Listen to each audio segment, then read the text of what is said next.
back, ladies and gentlemen, in our final segment. It's rolling by, just kind of got right back in the saddle, and boom, I'm riding off into the sunset almost here.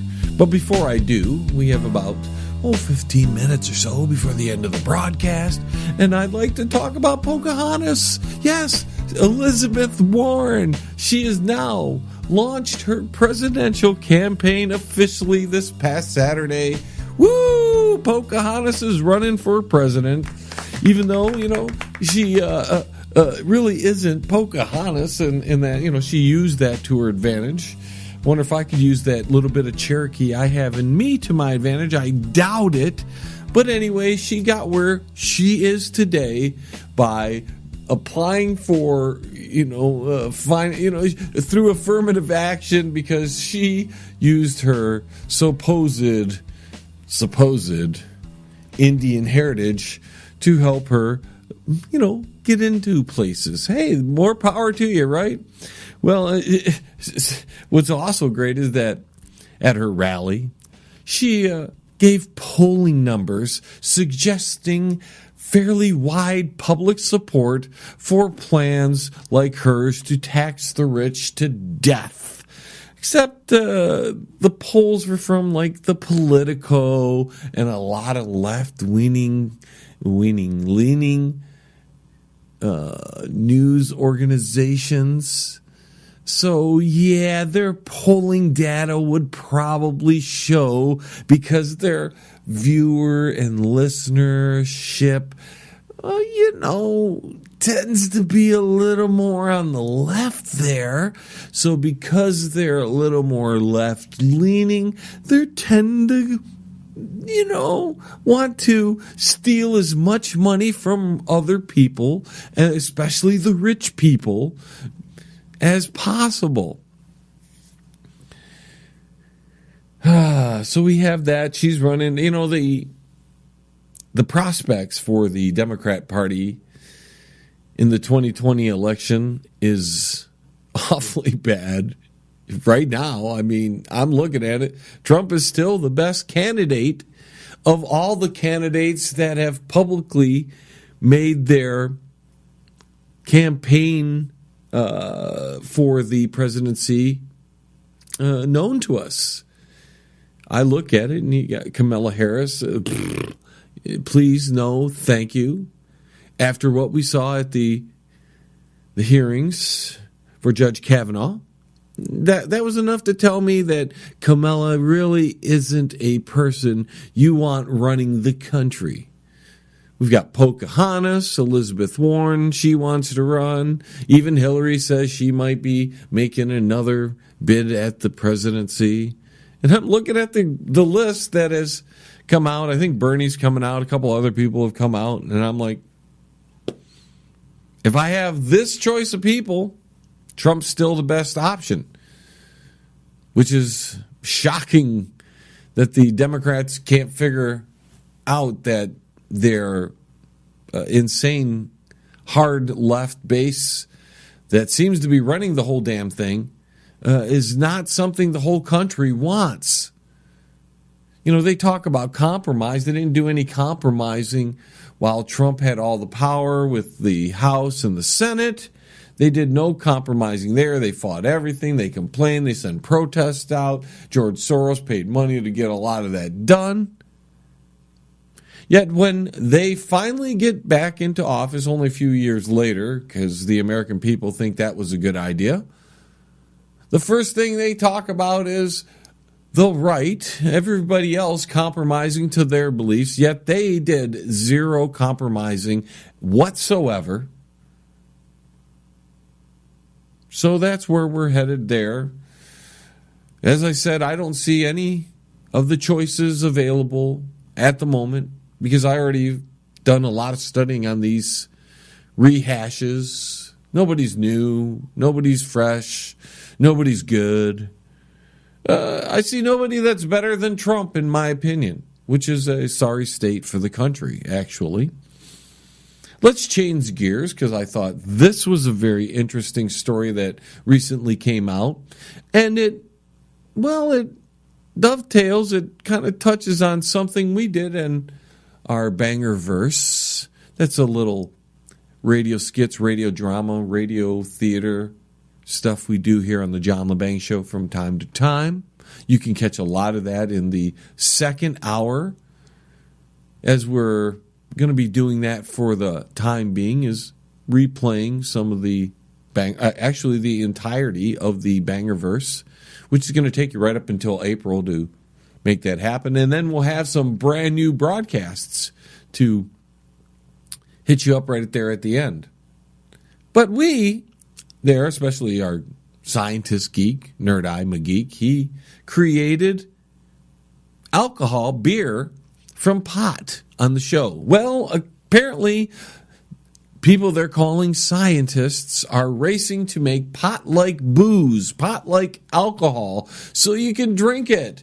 The biggest problem they're having is the potency, because not only is the alcohol filled with potency, but the dang thing has THC in it, and because of the brewing process, it's active, and you're getting pretty messed up. The test subject. Wouldn't you love that's something? Why can't somebody around here try that out? I'd get a bunch of friends and we go try some pot beer. Why not? It's beer. Let's drink it. We love beer. So we'd go down. I know I could get some friends to go down there and drink some pot beer and see to test it to make sure the potency is just right for public consumption. Now you get you drunk and you're high on all at once. That'd be the craze, and it's probably the healthiest way to go for marijuana if you think about it. And if it has hops and barley and all the other stuff, how much more healthy of a drink could you need? Anyways, we'll get to this other subject I wanted to touch on, and it's been in the news lately, the Virginia problem going around with the blackface and the sexual assaults and all that. And, people are a little hypersensitive.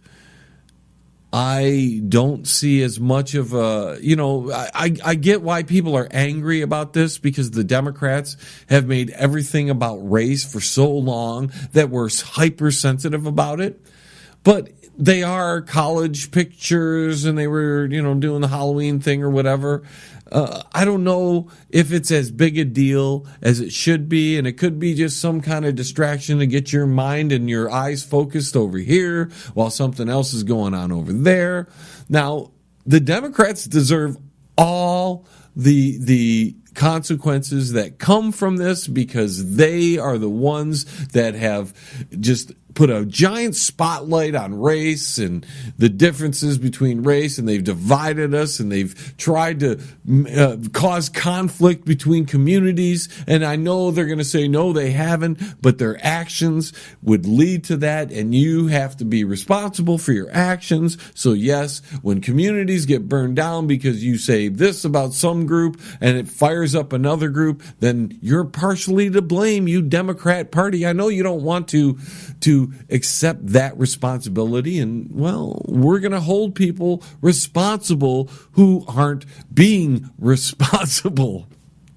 So, with that being said, we got Leo Nielsen. He had a comment recently where he wanted to go after some dude. He used a color. He's some black guy, and he wanted to kill him or something because the guy was raped a good friend of his, and he out of anger didn't think politically correct.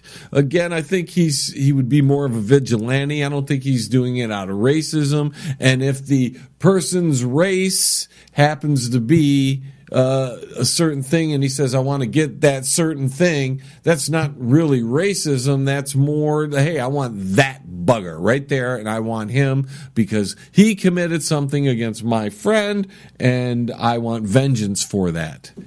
And again, I'm not condoning what he said or anything like that, but I think it's being blown out of proportion again by everybody who's hypersensitive about every freaking thing. You guys get bent out of shape about everything instead of going, listen, the dude's in the moment. He's a little hot-headed, and he's pointing towards one specific person versus an entire group of people. He is not saying the entire group of people. He's saying the one person who raped my friend, I want vengeance on him. And he's being more of a vigilante than he's being a racist. So, people, smoke a doobie, maybe get some of this new beer that's coming out and get drunk a little bit with it and chill the F out, because all of you out there, and this is becoming a super huge problem in this country. The huge problem in this country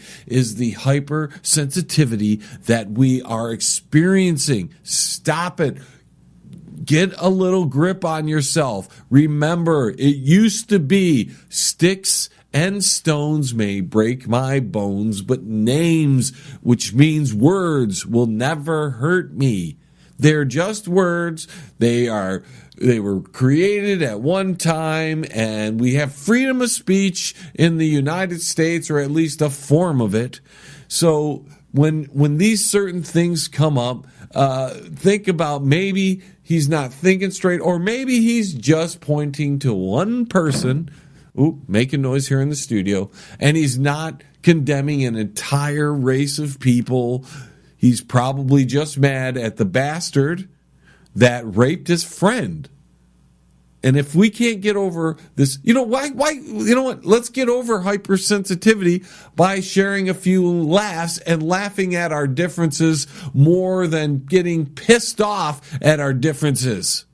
If we can laugh at our differences, then maybe we can become better friends. And, here's one of those solutions.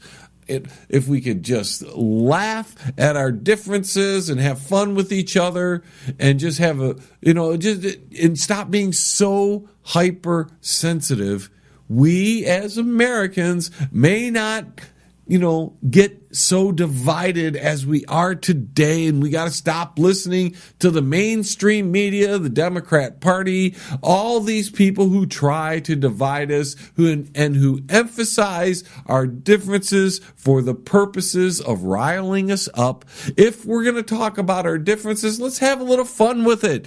And don't take it so seriously, because a lot of times our differences are pretty funny to each other. And if we can laugh about it and we can get along, we won't have to fight over this, that, and the other thing. And these politicians who try to divide us won't have the power to do that. And maybe finally we can fix this country and make it a better place for whoever is here. I don't care who it is, for whoever is here.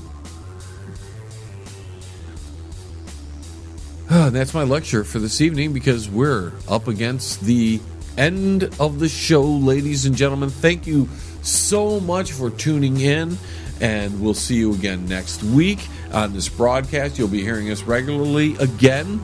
We took some time off. A lot of it was to do the Banger Music Awards and to get other things in order, like the studio. We're still not there, but we're trying, folks. We are moving in the right direction. So, until the vibrations of my vocal cords reach your ears again, go to our website, www.jlebang.com, to hear more of us. This is John LeBang signing off from the Banger Studios. See you next week. T-minus 10, 9, 8, 7, 6, 5, 4, 3, 2, 1. Have liftoff. Tune in again next week. Same time, same space, same station. Resistance